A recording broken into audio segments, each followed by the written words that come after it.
on est le jour d'après. C'est extrêmement important pour moi d'être avec vous ce matin parce que hier a commencé la vaccination antigrippale par les pharmaciens d'officine. Je m'appelle Philippe Bessé, je suis pharmacien d'officine et je suis le président de la Fédération des syndicats pharmaceutiques de France.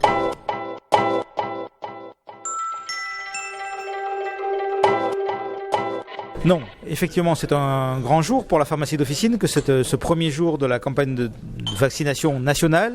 Nous avons depuis 2 ans fait des expérimentations dans 4 régions.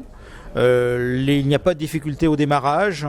L'ensemble du dispositif était calé. Et je pense que je crois 3/4 des officines vont pouvoir proposer le service dès cette année.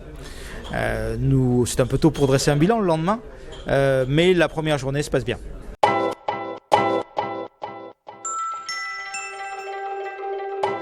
C'est ma problématique actuelle. Il faut que les nouvelles missions soient disponibles pour toutes les officines.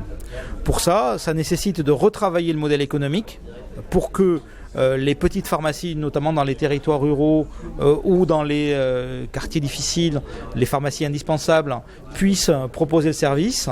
Donc ça, c'est le prochain challenge.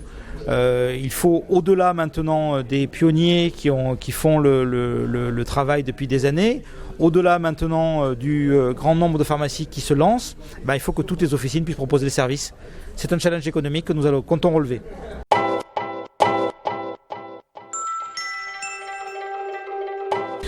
Alors comme je l'ai dit à plusieurs reprises, nous sommes militants des CPTS, nous sommes des acteurs de premier recours prépositionnés sur les territoires.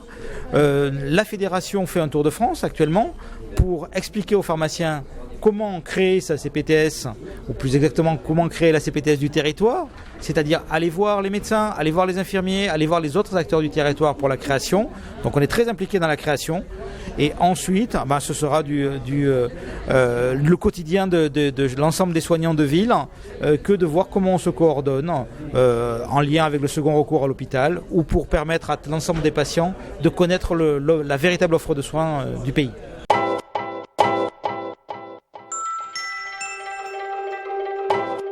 Pas de projet sur la certification.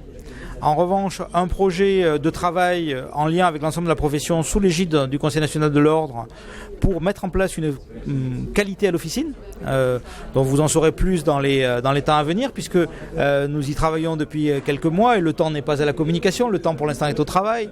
Nous mettons en place tout ce référentiel. Avant la fin de l'année, vous aurez de nos nouvelles sur le sujet de la qualité.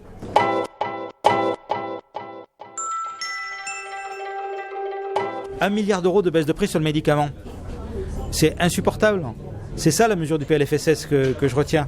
Il n'y a rien d'autre à savoir sur ce PLFSS que, encore une fois, c'est une mesure d'économie drastique qui va complexifier la tâche dont nous parlions tout à l'heure de permettre à l'ensemble des officines de proposer des nouveaux services sur les territoires.